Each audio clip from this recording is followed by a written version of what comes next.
हासिल नहीं कर सकते। जी बिल्कुल आपने सही कहा। मैं अजय शुक्ला जी आपके पास आता हूँ। चर्चा का विषय वही धर्मांधता, हिंदू-मुसलमान और एक बहुत बड़ा कारण ये है कि जिसके बारे में चुनाव आयोग ने भी एक्चुअली कहा कि जो 18-19 साल के फर्स्ट टाइम वोटर्स हैं, पूरे भारत में सिर्फ 38% लोगों ने रजिस्ट्रेशन करवाया, तो ये उनका अविश्वास है इस व्यवस्था के प्रति कि हम वोट नहीं देना चाहते।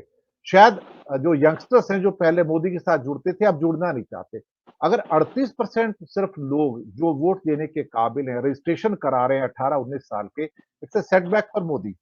और इसमें बुरी बात ये हुई है कि जो यूपी, बिहार जैसे स्टेट हैं, वहाँ पे ये रजिस्ट्रेशन 25% से कम है सर। 25% से कम है यंगस्टर्स का। तो ये जो अपैथी है, ये अपने आप में बहुत कुछ कहती है। शायद मध्यम आयु वर्ग के लोग तो पहले छिटक रहे थे, जो वरिष्ठ आयु वर्ग के लोग थे, वो भी छिटक रहे थे।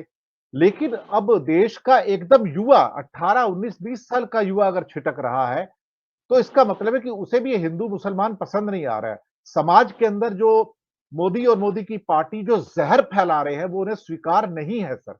अजय शुक्ला जी। देखिए दिनेश जी, कुल मिलाकर के हालात ये हैं कि मैं अभी आपके कार्यक्रम में आने के पहले बीबीसी की एक रिपोर्ट देख रहा था बीएचयू से।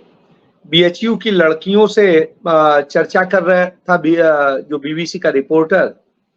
उसमें बीएचयू की जो वो लड़कियां थी, वो या तो क्षत्रिय बिरादरी की थी या ब्राह्मण बिरादरी की थी। आमतौर पे यह धारणा है कि ब्राह्मण और ठाकुर दोनों बीजेपी का वोटर और बनारस जैसी जगह में, और उनमें से एक लड़की ऐसी नहीं थी जो नरेंद्र मोदी को एप्रिसिएट कर देती। रिपोर्टर इतनी कोशिश करता है उन्हें कि कैसे भी वो मोदी की बड़ाई कर दें या कुछ कर दें, लेकिन लड़कियां मुद्दों से हटने को तैयार नहीं थी, वो कहीं और जाने को तैयार नहीं थी।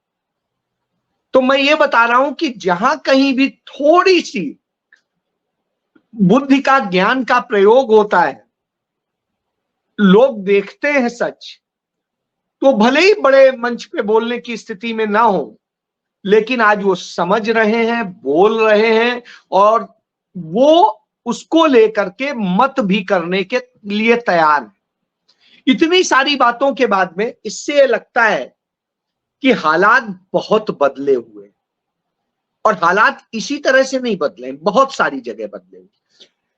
मेरी पत्नी कहती है कि मैं एक चीज से एनालिसिस करती हूं, जो एक काम वाली बाइयां होती हैं और दूसरे लोग होते हैं, ये लोग जब कहने लगे कि नहीं अब तो सरकार बदलनी है, तो आप समझ लो कि बदल जाएगी, तो वो मुझे उदाहरण गिनाती है।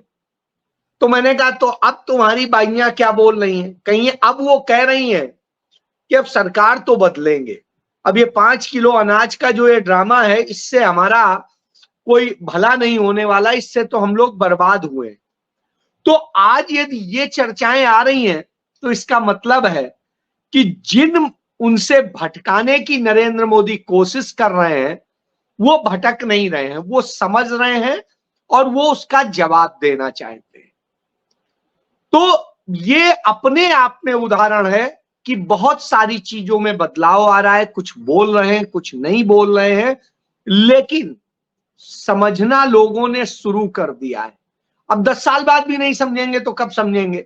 इतना तो बर्बाद कर चुके हैं, 25 साल पीछे ले ही जा चुके हैं। तो आज ये हालात बताते हैं। युवाओं से बात करिए तो कहते हैं भैया रोजगार है कहां, भिखारी बन के थोड़ी ना बैठना है मंदिर के सामने। तो यह बात जब वो युवा कहता है तो वो उसका दर्द झलकता है। स्वाभाविक सी बात है।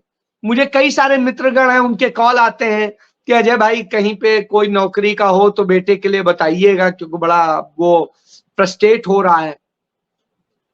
तो वो लोग ये फोन करके कहते हैं जो मोदी मोदी का झंडा बुलंद करते थे।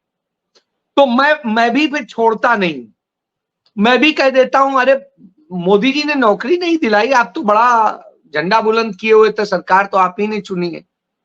क्या भाई साहब कैसी बात करते हैं? अरे मैंने कहा नहीं, चुना आप ही ने था, आपने तो चुना ही नहीं था रोजगार के लिए, तो कहां से रोजगार मिले। तो मैं उदाहरण, हालांकि जो मदद कर सकता हूं वो करता हूं, लेकिन कह जरूर देता हूं, एहसास जरूर करा देता हूं। अब ये स्थिति है, गोरखपुर से एक शुक्ला जी हैं, उनका कई बार कॉल आता है। उनके बेटे को मैंने एक बार नौकरी दी थी जब मैं किसी इंस्टीट्यूशन में था, फिर बाद में वो चला गया और मोदी मोदी का झंडा और योगी योगी का झंडा बुलंद करने लगा। अब आता है कि भैया कहीं कॉन्ट्रैक्ट पे ही रखवा दो, आपके साले ऐसे ऐसे एक मंत्री हैं, उनको कह दोगे तो हो जाएगा।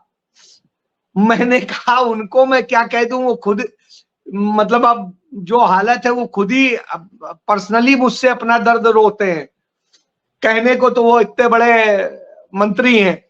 तो मैं उनको उदाहरण बताया, मैंने कहा चलो ये चुनाव खत्म हो जाए तो मैं देखता हूं कहीं कुछ हो जाए, लेकिन मैंने कहा झंडा बुलंद जो करे हो इससे क्या मिला ये बता दो। कहे कुछ नहीं मिला।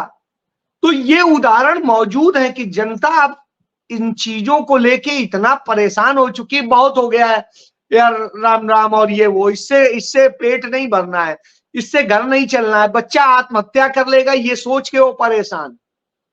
अब आप सोचिए इस दशा में जब आप पहुंच गया हो बाप, तो क्या कहेगा। लेकिन फिर भी अभी बहुत सारे लोग हैं जिनको समझ में नहीं आ रहा है, लेकिन बहुतायत में लोगों को अब समझ में आने लगा है, और मुझे लगता है उसके नतीजे देखने को हमें मिलेंगे, और वो निश्चित रूप से